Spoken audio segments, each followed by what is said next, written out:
Welcome to Can We Have a Conversation? I have a guest today from Mesa, Arizona. His name is Mark Charging. And Mark, I want to welcome you to the show. Thank you for your time and allowing me to be on your show. Hey, Mark, I met you when I was in Arizona. And I had an interesting conversation with you, which led us to having this conversation on our show. And so I just want to talk to you about some of your experiences and your life experiences. I know you're at a place right now where you're making a change in your life and you want to help people. And so let's just have a conversation. Is that all right? You bet. Let's do it. Hey, so tell me, Mark, where were you born? I was born in Los Angeles, California, 1973. Tell me a little bit about your growing up. How was your childhood? Okay, so in the beginning, it was pretty chaotic. My parents were alcoholics. My father was a Vietnam veteran, and so there was a lot of violence and a lot of chaos right from the very beginning. It didn't take very long. Me and my brothers were placed in foster care, and so it just pretty much started from there. So how old were you when you first went into the foster home? I'm going to say maybe 6, maybe. And so your dad and your mom was both alcoholics, and so was there any domestic violence or anything? Yes, there was a very violent pattern that my father had. It was a value system, and pretty much the anger and aggression that he had was from his own childhood, etc. And so basically it was just the cycle turning around, and it passed down to me and my brothers. Being a former Marine, I understand post-traumatic stress disorder. And I'm sure he had that. I think you said he had like 3 tours in the Marines. Is that correct?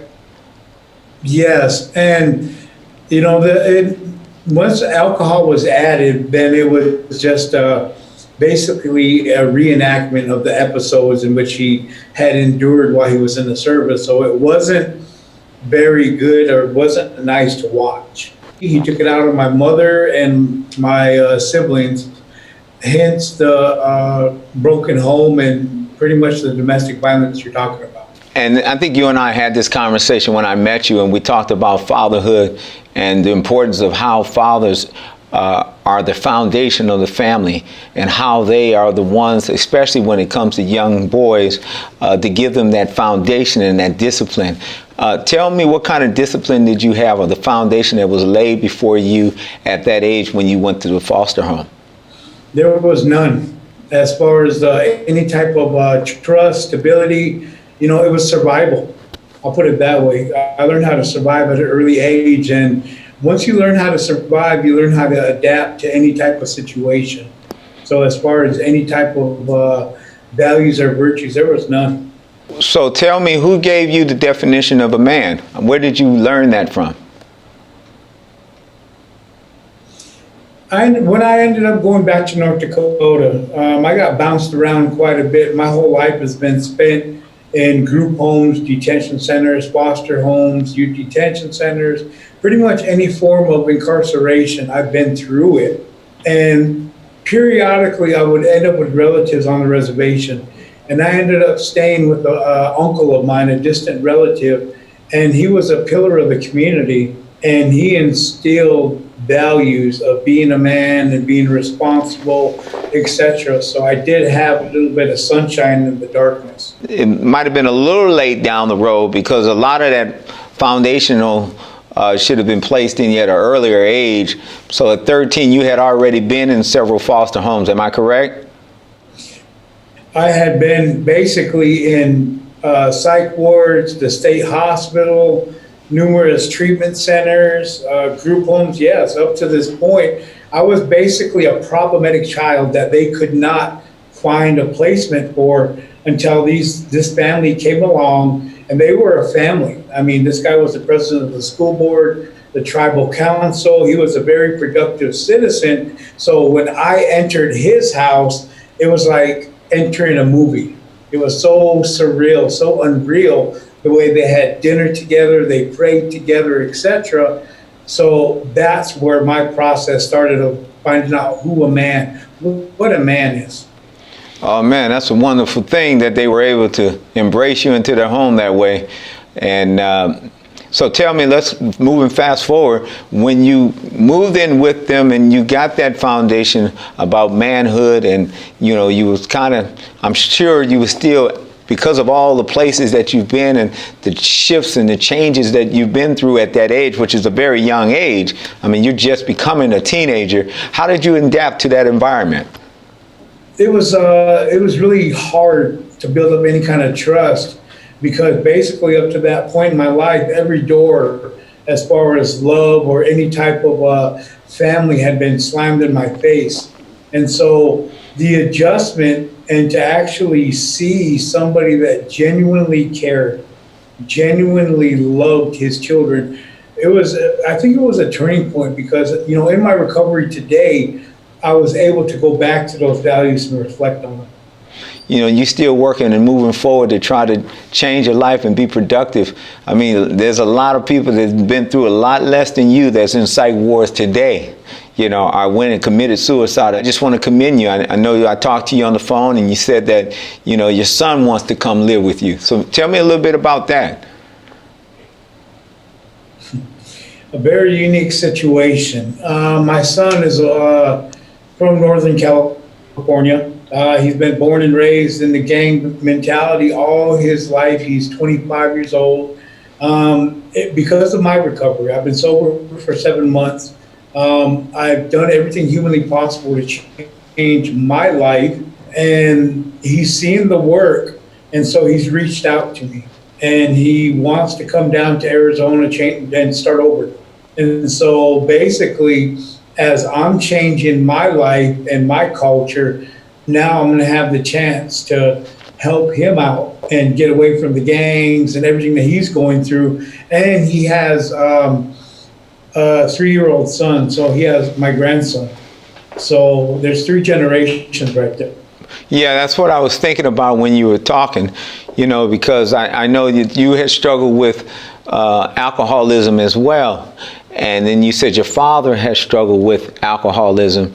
And then I know you were in gangs as well, right? Being around the environment, it becomes family. So we didn't consider it gangs. You know what I mean by that? Absolutely. When there's anything that's lacking in the home, as far as love or compassion or whatever, then we're going to go out and seek, the closest thing we can find to it. And 9 times out of 10, it's usually in that environment. So naturally, I was drawn to it. And then once I became an adult and started hitting prison, it just like a fire just took off. No, you're absolutely right. Especially as a young man growing up in an urban community, trying to seek, you think you know what it means to be a man, but deep inside you're struggling with some identity issues, because really that identity comes from your father. And so if you don't get that identity from your father, then you get the identity that most people put on you. So, for instance, the streets may say, you're a killer.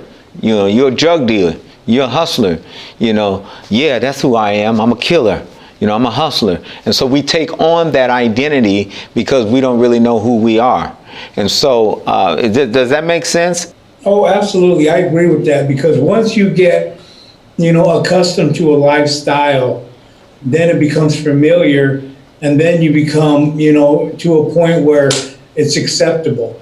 For myself, to have 19 years in and out of state prison, jails, federal prison, to get out and to do what you're talking about, the transition, it's sometimes it can be overwhelming. The set of skills, I'll put it that way, the set of skills you need to survive in prison are almost the opposite when you get out on the streets. It can almost be detrimental to live by those set of skills when you're trying to get out and fix your life or whatever, moving forward with your life. So how old were you when you first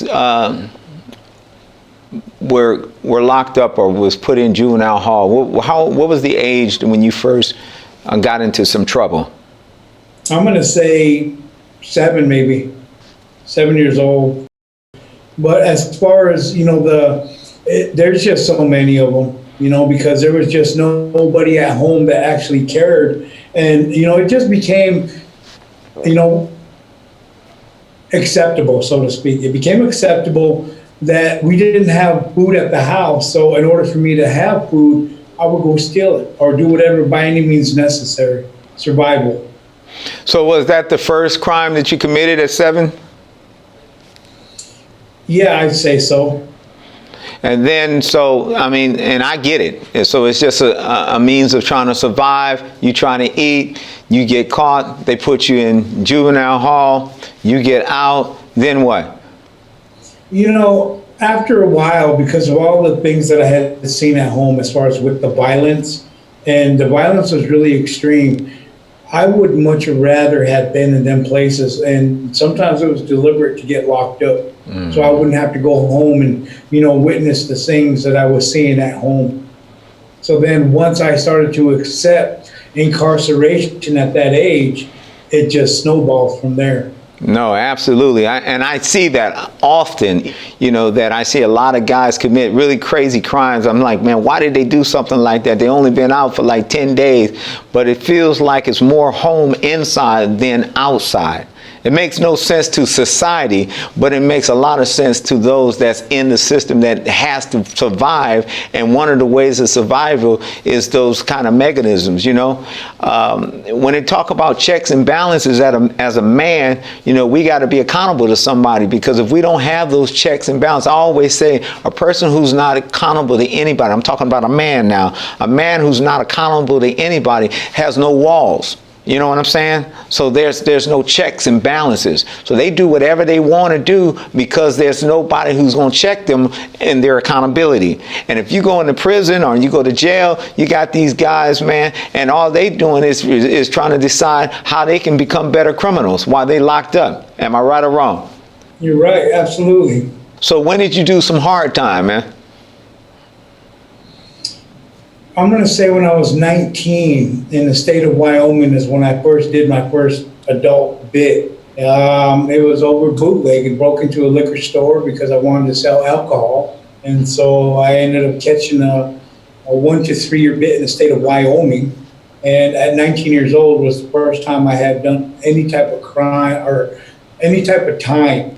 Mm-hmm. And from that moment on, I would honestly say that once I crossed over to doing adult time, I felt at home, if that makes any type of sense. I know exactly what you're saying. You just got done saying, now I got the way we refer to it is you get your screwdriver and you just tighten your game up. Mm-hmm. You just keep tightening it. And then once I got out on the streets, and then you meet more criminals, and it just, like I said, snowballs. Right. No, I get it. And so, so you're in and out, or did you do 19 years straight? It was just in and out constantly. And like I said, alcohol was always the go-to. Some people was crack, some people was methamphetamine. But for me, my drug was alcohol, because alcohol did everything that you just talked about. It kept me unaccountable, unresponsible for my actions. And I always had an excuse. I was blanked out, or I don't remember, or whatever the case may be. But no matter how you slice or dice it, all the problems are always still there. They never go nowhere until you become responsible, accountable, and either work through it or just deal with it. I absolutely understand. Trust me, my dad was an alcoholic, man. And my uncle was an alcoholic. Both my uncles, on both sides of my family, on my mother's side and my father's side. So I seen the domestic violence, I seen the abuse, I seen the alcoholism, I seen the change in the person who was sober and the person who wasn't sober. So I relate totally to what you're saying. And even had a conversation with my dad as an adult, and just about how he treated me as a kid and how that made me feel. And, a lot of times he said exactly what you said. He said he didn't remember those times, that he blacked out. Those are all missing parts of his life. They weren't missing parts of my life because it's what I felt. But, I can relate to what you're saying. in the sense that, alcoholism, people think, crack is bad, and I'm not saying it's not, or, weed or meth is bad, but I tell you, alcoholism is the worst to me, because it really takes a toll and it breaks families up. When was the first time you took a drink? 11 and a half.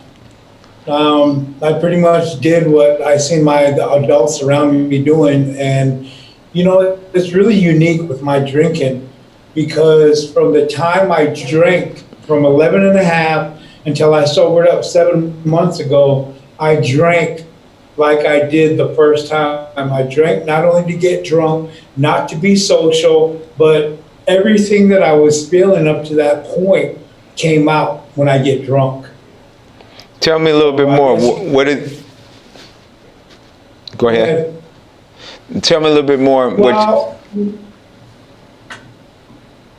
looking at my father's behavior when I was a little boy, and I'm going to say maybe 3 or 4 years old, and see how he would react when he drank. And that was just my natural assumption that when I drank, that's how I should react.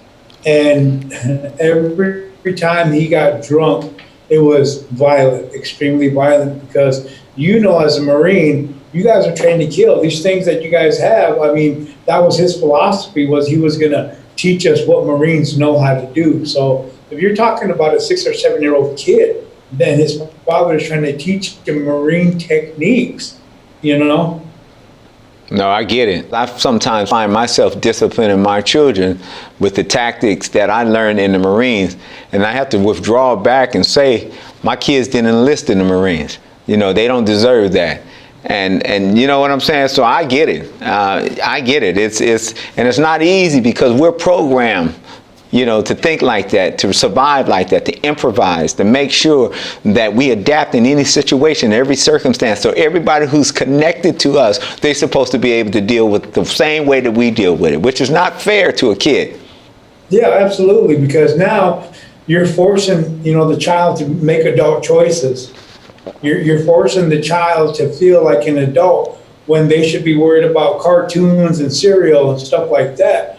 I had the opportunity, I have a little brother, so no matter what had happened, I always had to watch my little brother, when they were drinking and whatnot. So, it not only trickled over, with my father's violence, but pretty much everyone in my family, all my brothers, we all carried that same cycle, and we've all been to prison, every one of us. Mm.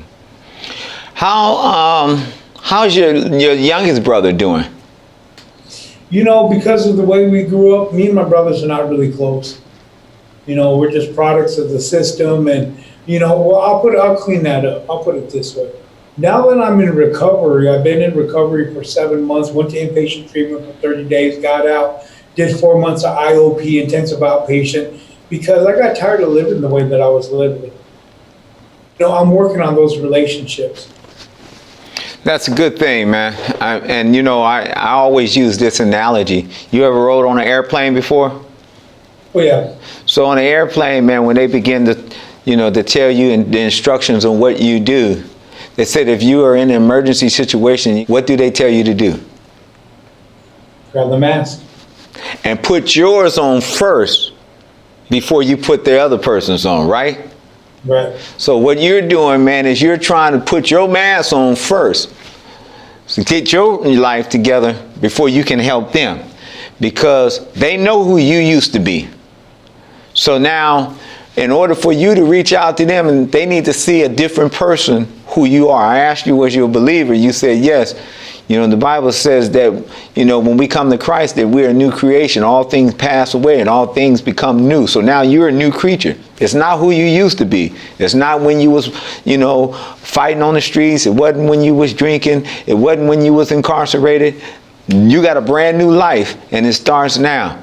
And so, man, I'm here to support you, and not only just have this interview, man. You got my number, man, so you can anytime pick up the phone and call me and say, Stu, man, this is what I'm dealing with, man. I'm gonna just be real with it. And you can keep it 100 with me, because I'm not gonna judge you. I'm not gonna talk to you about, man, you're not supposed to think like that, any of that, man, because we need each other. And the Bible says that as iron sharpens iron, one brother sharpens the countenance of another. That means we sharpening one another. You hear what I'm saying? Yeah, I'm with you. And so, I want to talk about your son, man, because this is a difficult task for you, growing up without a father, and then struggling with, different situations, growing up, and now you got a son who's actually grown. What's some of the plans or the tactics that you have that you're thinking about doing as far as when he comes to visit you? When you ask for something hard enough, be careful what you ask for. And so it's going to be really unique because of the transition I'm going through, and then he's coming along, and then my grandson, his son, is going to be there with us. So, I thank God for that moment, the opportunity that has been bestowed upon me. Not too many people can say the comeback like that, the sweetness of the comeback. You know what I mean? Absolutely. Absolutely. I look at it that God is giving you a second chance, man. I go into prison, man. I go in San Quentin and I see 3 generations of guys locked up. And when I say 3 generations, I'm talking about 3 generations in the same prison. I'm talking about grandfathers, fathers, and sons that have no relationship at all with each other.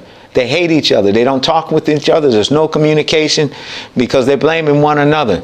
So the fact that you're able to reestablish that relationship with your son is God smiling on you and saying, look, I'm giving you another chance.